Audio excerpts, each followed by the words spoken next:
नमस्कार, हर्ष न्यूज की तेज गति वाली बुलेटिन छत्तीसगढ़ रफ्तार में आपका स्वागत है। चलिए शुरू करते हैं क्षेत्रीय खबरों की तेज बुलेटिन छत्तीसगढ़ रफ्तार।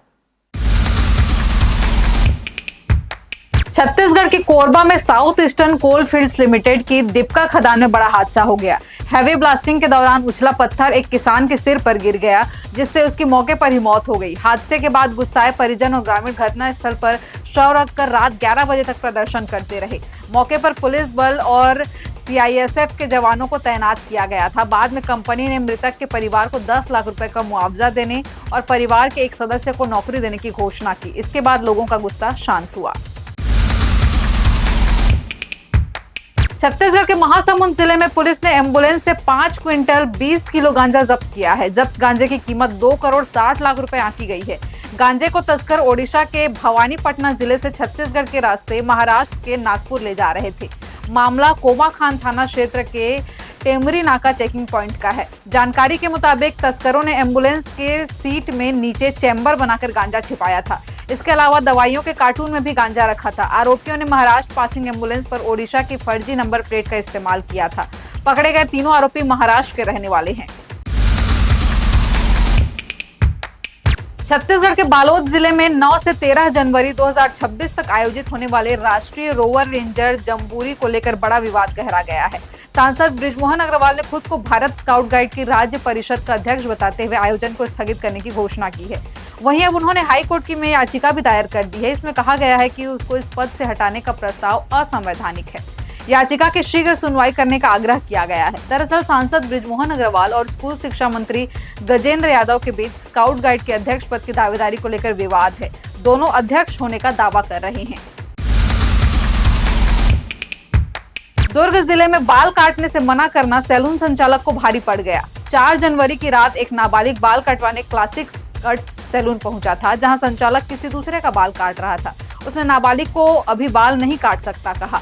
इसी बात से नाराज युवक ने सैलून संचालक के मर्डर की प्लानिंग कर डाली। मामला छावनी थाना क्षेत्र का है। जब सैलून संचालक पूनाराम सेन दुकान बंद करके घर जा रहा था, तभी नाबालिग ने अपने साथियों के संग मिलकर मुंह पर कपड़ा बांधकर उस पर चाकू से हमला कर दिया। हालांकि इस हमले में उसकी जान बच गई। वह अभी आईसीयू में भर्ती है। कांग्रेस के छत्तीसगढ़ प्रदेश प्रभारी सचिन पायलट एक दिवसीय रायपुर दौरे पर पहुंच रहे हैं। इस दौरान वे प्रदेश भर में मनरेगा को लेकर चल रहे आंदोलन की समीक्षा करेंगे और संगठनात्मक गतिविधियों पर भी फोकस करेंगे। कांग्रेस के लिए यह दौरा इसलिए भी अहम माना जा रहा है क्योंकि मनरेगा के मुद्दे पर पार्टी ने सरकार के खिलाफ प्रदेशव्यापी आंदोलन छेड़ रखा है। सचिन पायलट दोपहर 12 बजे रायपुर पहुंच चुके हैं। इसके बाद वे 1 बजे कांग्रेस के वरिष्ठ नेताओं के साथ बैठकर मनरेगा को चल रहे आंदोलन की स्थिति और आगे की रणनीति पर चर्चा कर रहे हैं। राजधानी रायपुर के मुख्यमंत्री निवास में आज जन दर्शन का आयोजन किया गया। दोपहर 12 बजे से शुरू हुए इस कार्यक्रम में सीएम विष्णुदेव साय प्रदेश भर से आए नागरिकों से सीधा मुलाकात कर रहे हैं और उनकी समस्या भी सुन रहे हैं। 13 नवंबर 2025 के बाद यह पहला मौका है जब मुख्यमंत्री निवास में जन दर्शन कार्यक्रम होगा। जानकारी के मुताबिक जन दर्शन के दौरान लोग अपनी व्यक्तिगत और सामूहिक शिकायतें सीधे मुख्यमंत्री के समक्ष रखेंगे। सीएम मौके पर ही संबंधित अधिकारियों को समाधान के निर्देश देंगे। छत्तीसगढ़ के कवर्धा में 4 भाठा और बघर्रा धान खरीदी केंद्र में खरीफ विपणन साल 2024-25 के दौरान एमएसपी में खरीदे गए 26,000 क्विंटल धान का शॉर्टेज मिला है। जांच में इसकी कीमत करीब 7 करोड़ रुपए बताई जा रही है। अधिकारियों का दावा है कि 26,000 क्विंटल धान चूहे, दीमक, कीड़े और मौसम की मार से नष्ट हुआ है। जांच के दौरान दोनों धान खरीदी केंद्रों में फर्जी एंट्री, फर्जी बिल, मजदूरों की फर्जी हाजिरी और सीसीटीवी से छेड़छाड़ जैसे गंभीर मामले सामने आए हैं। शिकायत सही पाए जाने के बाद बाजार 4 भाठा धान खरीदी केंद्र के प्रभारी को हटा दिया गया है। महादेव ऑनलाइन बेटिंग ऐप के मामले में प्रवर्तन निदेशालय यानी ईडी ने एक बार फिर बड़ी कार्रवाई करते हुए मनी लॉन्ड्रिंग नेटवर्क पर शिकंजा कस दिया है। ईडी ने बुधवार को जानकारी दी कि इस केस में मुख्य प्रमोटर सौरभ चंद्राकर सहित कई आरोपियों को करीब 92 करोड़ रुपए की संपत्ति अस्थायी रूप से अटैच की गई है। यह कार्रवाई पीएमएलए के तहत दी गई है जो और इसे अब तक की सबसे अहम कार्रवाइयों में से एक माना जा रहा है। मौसम विभाग ने अगले 3 दिनों तक छत्तीसगढ़ के उत्तरी और मध्य हिस्सों के कुछ जगहों पर शीतलहर चलने की संभावना जता दी है। ठंड के कारण राज्य के कई शहरों का तापमान 10 डिग्री से नीचे चला गया है और उत्तरी हिस्सों में इसका असर सबसे ज्यादा देखा जा रहा है।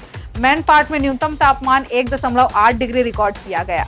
अंबिकापुर में रात का तापमान 3.3 डिग्री पहुंच गया। वहीं रायपुर में 6.6 डिग्री, पेंड्रा में 7.6, दुर्ग और राजनांदगांव में 8 डिग्री और जगदलपुर में 8.4 डिग्री रिकॉर्ड किया गया है। पिछले 24 घंटों में राज्य का सबसे अधिकतम तापमान 29.1 डिग्री रहा और सबसे न्यूनतम तापमान 3.3 डिग्री दर्ज किया गया। छत्तीसगढ़ रफ्तार की आज की बुलेटिन में फिलहाल इतना ही।